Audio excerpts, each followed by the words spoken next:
दोस्तों, तो कैसे आप सभी। स्वागत है आप सभी का मेरे YouTube चैनल सुमिताज ब्लॉग में। और आज का मेरा ये जो व्लॉग है वो होने वाला है ट्रैवल व्लॉग। और आज हम सभी EMRS चिचाड़ी के जो स्टाफ हैं वो जा रहे हैं आज पहली बार आउटिंग में, जो कि हम जा रहे हैं बाबा जगन्नाथ के मंदिर में, जगन्नाथपुरी जो कि उड़ीसा में है। और साथ ही साथ आप सभी को मैं बता दूं, ये भारत का एक धाम है। वैसे तो 4 धाम होते हैं और इन चारों धाम में से एक धाम जगन्नाथपुरी है। और ये प्लान हमारा अचानक से ही बना है। बोलते हैं ना कि अगर हम कहीं भी किसी भी शक्तिपीठ की तरफ जाते हैं, ऐसे मंदिर जाते हैं, तो उसका प्लान अचानक से बनता है जब उस भगवान का, उस देवता का बुलावा आता है। तो आज वो दिन है जिस दिन आज हम जाएंगे जगन्नाथपुरी। तो जाने से पहले मैंने अपना मंदिर बना रखा है अपने देवता, जो कि अभी मैंने सुबह जलाया था ये दिया 6 बजे और ये अभी तक चल रहा है, प्रज्वलित है ये दिया। और अभी हो रहे हैं 11:30 सुबह के। तो मैं पहले अपने मंदिर में माथा टेक लेती हूँ और प्रार्थना करती हूँ भगवान से कि हमारी यात्रा सफल करे। तो अभी हम हैं यहाँ के बस अड्डे पे, फरसगांव के बस अड्डे पे, और यहाँ से लेनी है हमें बस जगदलपुर के लिए। और अभी हमारी इतनी टीम आई है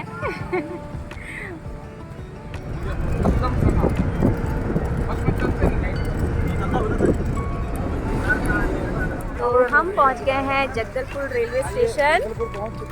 और ये है हमारी पूरी टीम, यहाँ देखो, ये है हमारी पूरी टीम। सुनील सर, अभी लगी है भूख और 4:30 बजे की है हमारी ट्रेन। तो हम सोच रहे हैं थोड़ा एक रेस्टोरेंट में जाके कुछ खा पी ले।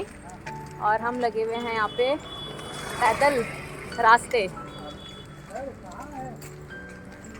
तो हम आ गए हैं जगदलपुर के सुरुचि राजस्थानी थाली रेस्टोरेंट में खाना खाने। से बड़ा रसगुल्ला सबकी कटोरी में है ये। और मैडम पापड़ एंजॉय करते हुए। ये देखिए हम आ गए हैं जगदलपुर के रेलवे स्टेशन में। तो हम पहुंच गए हैं अपनी ट्रेन की तरफ। अभी हम यहाँ पे वेट कर रहे हैं अपनी सीट सर्च करने का। ठीक है ना, चलो वो आएंगे तो बात कर लेना। ये है हमारी ट्रेन। साथ वाले पैसेंजर जो होंगे। ये है यहाँ पे हमारी एक स्टाफ की सीट, फर्स्ट AC की। बहुत ही बढ़िया सीट है यहाँ पे। अरे वाह सर, ये हमें मिल गई है हमारी सीट सेकंड AC में। कुछ स्टाफ की सीट यहाँ पे है और हमारी सीट है यहाँ पे। This is my seat. और यहाँ पे मुझे दे रखे हैं एक पिलो, और इसमें भी है, इस बैग में कुछ क्या है देखेंगे अभी। और साथ ही साथ एक कंबल भी दे रखा है। और मैम की सीट यहाँ पे है और एक मैम की सीट यहाँ पे है। और ये है मिरर। तो दोस्तों, मैंने ये पैकेट खोल दिया है और सेकंड AC में, जैसे कि मैंने आपको पहले बताया कि एक तकिया है, एक पिलो, और एक है यहाँ पे कंबल, गरम कंबल, और एक हमें टॉवल मिला है। और इस पैकेट के अंदर 2 और यहाँ पे चादर है।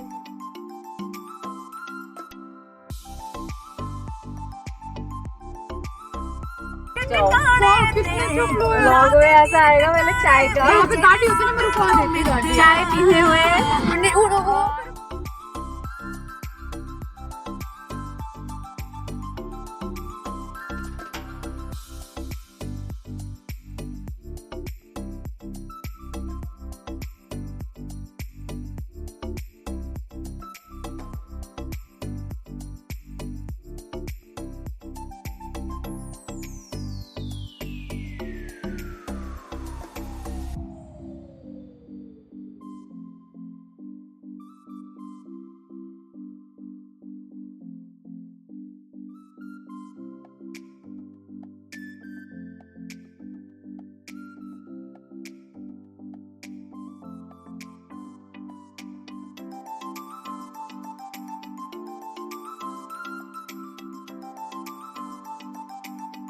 फाइनली हम पहुंच चुके हैं भुवनेश्वर और बिल्कुल राइट टाइम पे पहुंचाया है हमारी ट्रेन ने हमें 8 बजे सुबह। होटल वगैरह करने में तो अभी हम हैं भुवनेश्वर के रेलवे स्टेशन में और इसके बाद हम यहाँ से लेंगे पुरी के लिए ट्रेन जो कि यहाँ से डायरेक्ट मिलती है। ये देखिए दोस्तों, अभी हम भुवनेश्वर से जा रहे हैं पुरी और यहाँ पे आप देख सकते हैं कितनी ज़्यादा कोकोनट की खेती करी हुई है। कोकोनट ट्री बहुत ही ज़्यादा है यहाँ पे। दोस्तों, भुवनेश्वर से पुरी का जो रास्ता है वो 60 किलोमीटर की दूरी पे है और इसे आप टैक्सी, एसी बस और ट्रेन के थ्रू भी ट्रैवल करके कर सकते हैं। और जो ट्रेन हमें मिली थी उसने हमें 1 घंटे में पुरी पहुंचा दिया था।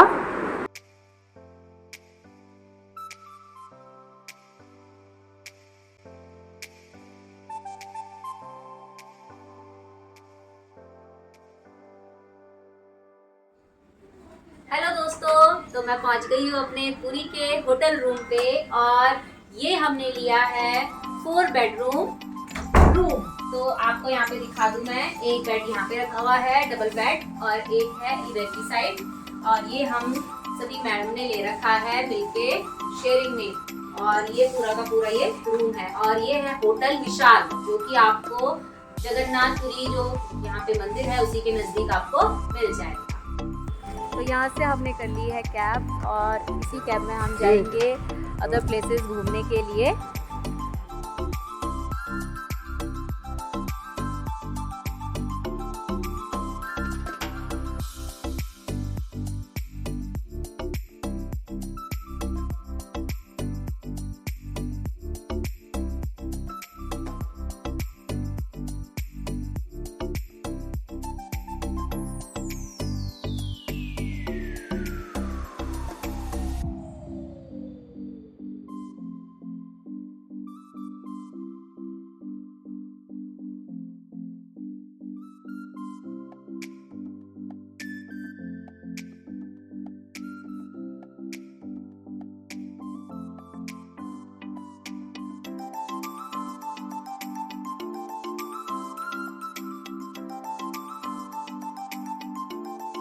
दोस्तों, पुरी से कोणार्क जाते टाइम बीच में 3 नदियाँ सीक्वेंस वाइज पड़ रही थी 1-1 किलोमीटर के अंतराल में। तो जो आपको अभी दिख रही है वो है जगन्नाथ नदी और इसके बाद जो आपको दिखेगी ये है सुभद्रा नदी और इसके तुरंत बाद जो तीसरी नदी है वो है बलभद्र नदी। ये जो नदियां हैं वो बिल्कुल सीक्वेंस में लगी हुई थी, जैसे कि जगन्नाथ मंदिर में जो भगवान जी की मूर्तियां हैं उसी सीक्वेंस में इन नदियों के नाम भी रखे हुए हैं। देखिए, ये आ गई है बलभद्र नदी।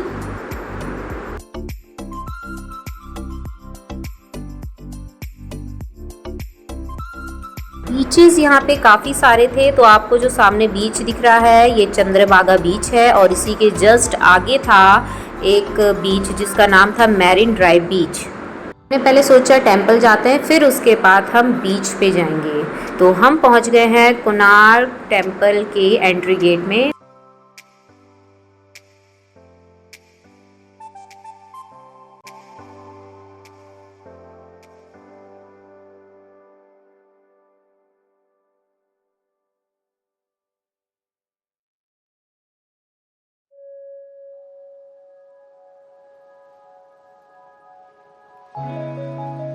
तो ये है कोणार्क मंदिर या कोणार्क मंदिर जो कि यूनेस्को वर्ल्ड हेरिटेज में इसका नाम भी दर्ज है।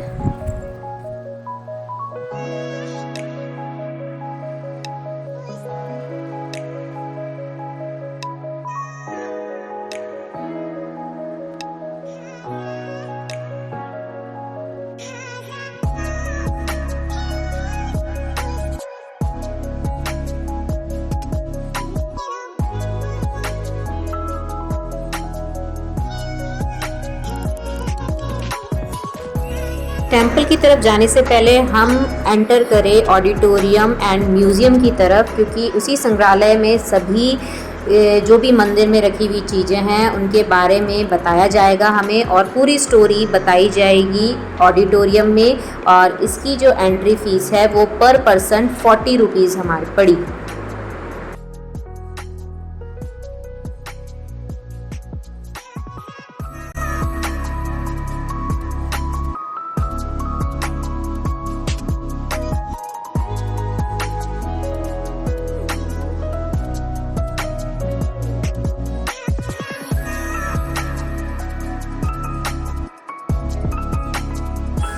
बता रखा है कि इंडिया में कहाँ कहाँ सूर्य देव की पूजा होती है। सूर्य मंदिर बता रखे हैं, एक राजस्थान में, एक जम्मू कश्मीर में, एक गुजरात में, तमिलनाडु में भी है।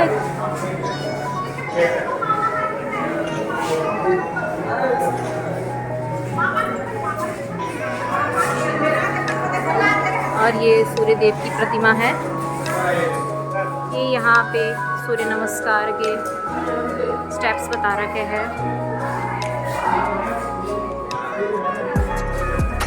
अभी हम एंटर कर रहे हैं गैलरीज और ऑडिटोरियम, कोणार्क मंदिर के अंदर है जो।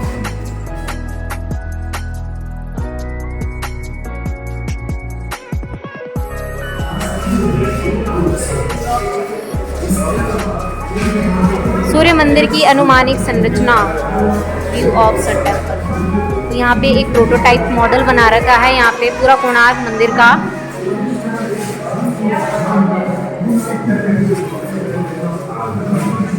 दोस्तों मैं आपको इस मंदिर के बारे में बता दूं, कोणार्क मंदिर या सूर्य मंदिर भारत के उड़ीसा राज्य में पुरी जिले के कोणार्क शहर में स्थित है। यह मंदिर 13वीं शताब्दी में पूर्वी गंग वंश के राजा नरसिंह देव प्रथम द्वारा बनवाया गया था और यह सूर्य देवता को समर्पित है।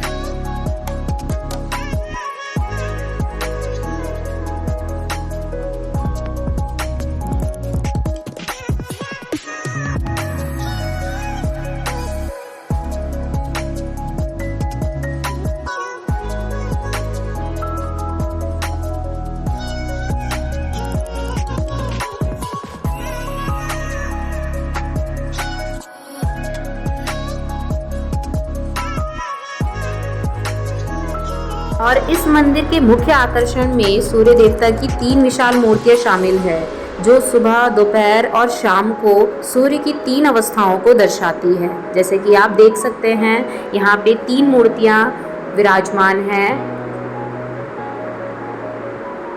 तो दोस्तों इस मंदिर के निर्माण के साथ जुड़ी एक प्रसिद्ध लोक कथा है, जिसमें 12 वर्ष के बालक द्वारा मंदिर के शिखर पर कलश स्थापित करने की कथा सुनाई जाती है।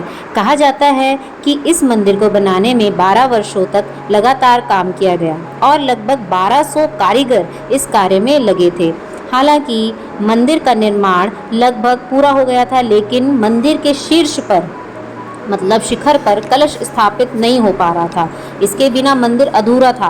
कई कारीगरों ने इसे पूरा करने की कोशिश की, लेकिन सफल नहीं हो सके। राजा ने बोला, अगर समय पर मंदिर पूरा नहीं हुआ तो सभी श्रमिकों को गंभीर दंड दिया जाएगा। तभी धुर्मुख नाम का 12 वर्ष का बच्चा, जो कारीगरों के प्रमुख विश्वकर्मा का पुत्र था, पहले के जो इंजीनियर्स थे उनको विश्वकर्मा बोला जाता था, जिसको निर्माण प्रक्रिया और वास्तुकला का गहरा ज्ञान था, और उसने योजना बनाकर अत्यंत साहस और धैर्य के साथ मंदिर के शिखर पर चढ़कर सफलतापूर्वक कलश को स्थापित कर दिया, जिसने सभी के सभी उसकी प्रशंसा करने लगे। लेकिन कुछ श्रमिकों ने बोला, यदि राजा को यह मालूम होता है कि एक 12 वर्षीय बालक ने यह काम किया है, तो भविष्य में अन्य कारीगरों की काबिलियत पर सवाल उठ सकते हैं। तो इसीलिए उस छोटे से बच्चे, जो 12 साल का बच्चा था, धुर्मुख नाम का, उसने अपनी मृत्यु का चयन किया और मंदिर के शिखर से चंद्रभागा समुद्र जो पीछे की तरफ बह रहा था, उसने वहाँ पे छलांग मार दी और इतना बड़ा अपना बलिदान दे दिया। यह कहानी कोणार्क मंदिर की लोक कथा का हिस्सा है, जो न केवल इसकी अद्भुत संरचना को दर्शाती है, बल्कि धुर्मुख जैसे एक छोटे बालक की बुद्धिमत्ता, साहस और बलिदान को भी उजागर करती है।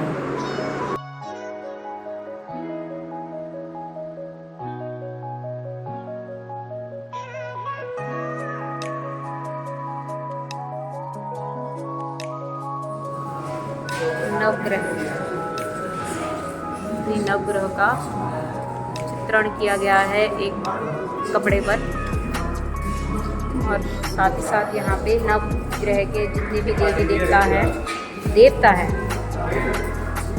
वो मूर्ति में करा गया है। ऑडिटोरियम कोणार्क मंदिर के ही अंदर, और यहाँ पे हमें पूरा का पूरा हिस्ट्री बताएंगे कोणार्क मंदिर की और उसके बारे में। और ये पूरा ऑडिटोरियम है।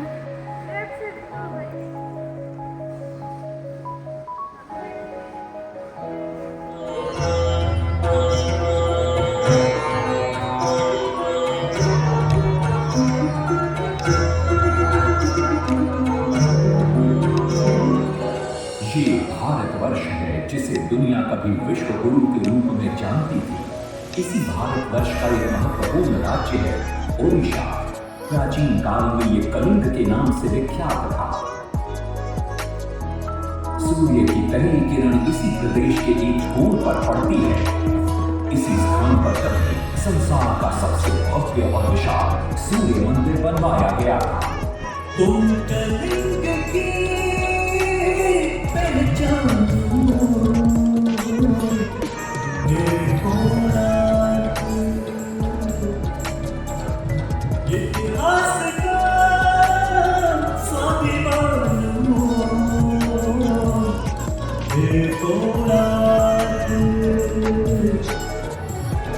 कलाकृति के मुख्य द्वार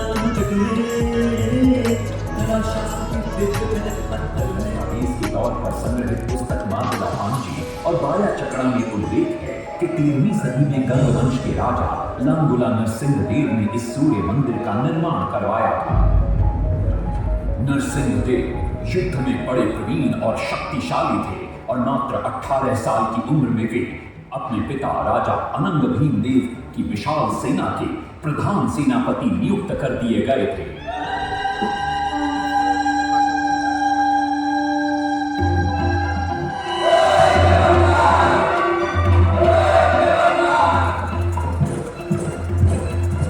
सेनापति बनने के बाद नरसिंह देव ने अपने कुशल नेतृत्व से दक्षिण के कई आक्रमणकारी राजाओं को युद्ध में हराया।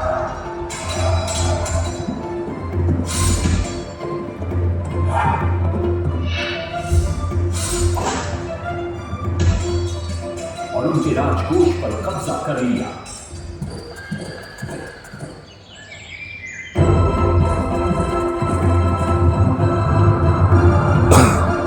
तत्पश्चात उन्होंने विजय कोंडा, जिसे आज हम वारंगल के नाम से जानते हैं,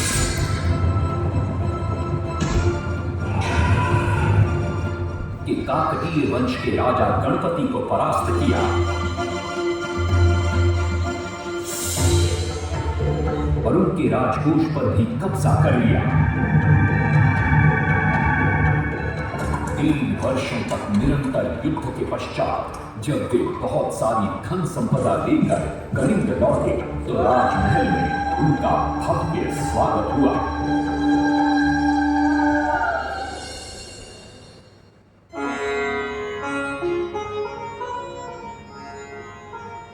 राजमाता कस्तूरी देवी पुत्र नरसिंह देव की वीरता से बहुत प्रसन्न हुई और पुत्र के सामने अपने मन की इच्छा प्रकट की।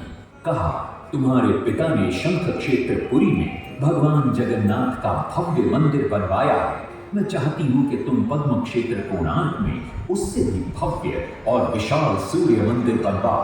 किंतु नरसिंह देव माता से प्रति प्रश्न करते हैं, सूर्य मंदिर ही क्यों, और वो भी कोणार्क में? तब राजमाता कस्तूरी देवी बतलाती है, द्वापर युग में भगवान श्री कृष्ण के पुत्र सांब बड़े ही सुंदर और सुकुमार थे। वो नारद मुनि को चिढ़ाया करते थे। एक दिन नारद मुनि ने सांब को सबक सिखाने की योजना बनाई और उन्होंने सांब की सुंदरता की प्रशंसा कर उन्हें गोपियों के साथ जल क्रीड़ा करने को उकसाया। वहीं दूसरी तरफ भगवान श्री कृष्ण को जाकर कह दिया कि सांब अपनी मां समान गोपियों के साथ जल क्रीड़ा कर रहा है। श्री कृष्ण इस बात से बहुत क्रोधित हो जाते हैं और वे सांब को श्राप दे देते हैं, जिस सुंदरता का तुम्हें अभिमान है वो तत्क्षण नष्ट हो जा। सांब को कोढ़ हो जाता। जब सांब राजमहल लौटते हैं और मां जाम्बदेवी को ये पता चलता है कि पिता श्री कृष्ण के श्राप की वजह से सांब की ये अवस्था हुई, तो सारी रानियां क्रोधित हो जाती हैं। नारद जी को बुलाया जाता है। वे रोग मुक्ति का उपाय बतलाते हैं। वे कहते हैं सूर्य की पहली किरण ऊर्ध्व देश के एक कोण पर पड़ती है जिसका नाम कोणार्क है। शाम को वहीं जाकर सूर्य की आराधना करनी होगी।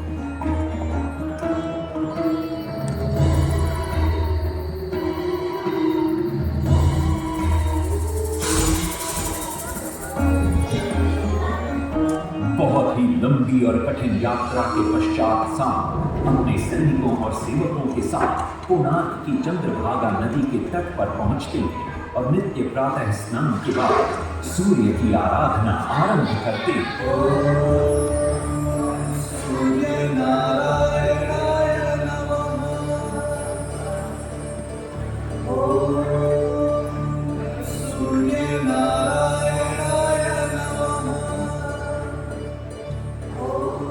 अन्न जल त्याग कर 12 साल की कठिन तपस्या के बाद सूर्य देव प्रसन्न होकर प्रकट होते हैं और शाम को रोग मुक्त होने का वरदान देते हैं। पुत्र, आज रात्रि के चतुर्थ प्रहर में स्नान करते समय नदी के तल में तुम्हें एक वस्तु मिलेगी। वो मेरा ही प्रतिरूप होगी। उसका स्पर्श पाते ही तुम इस कोढ़ रोग से मुक्त हो जाओगे। स्नान के पश्चात शाम जब नदी से बाहर आते हैं तो वो रोग मुक्त हो चुके होते हैं। उनके हाथ में एक छोटा सा पत्थर है। उनके सुंदर और सुकुमार शरीर को देखकर सारे अनुचर और सिपाही प्रसन्न होते हैं। शाम उस पत्थर को वहीं स्थापित कर एक छोटा सा मंदिर बनवाते हैं। लेकिन जब उन्हें क्या यहाँ पे एक मार्केट बना रखा है, कोणार्क मंदिर के ही अंदर है।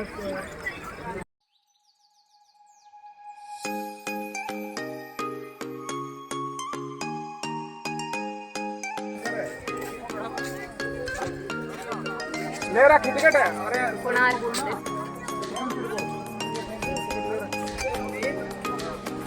मंदिर में एंट्री लेने के लिए भी यहाँ पे एंट्री चार्जेस पड़ते हैं, तो 40 रुपीज़ पर पर्सन पड़े यहाँ पे भी।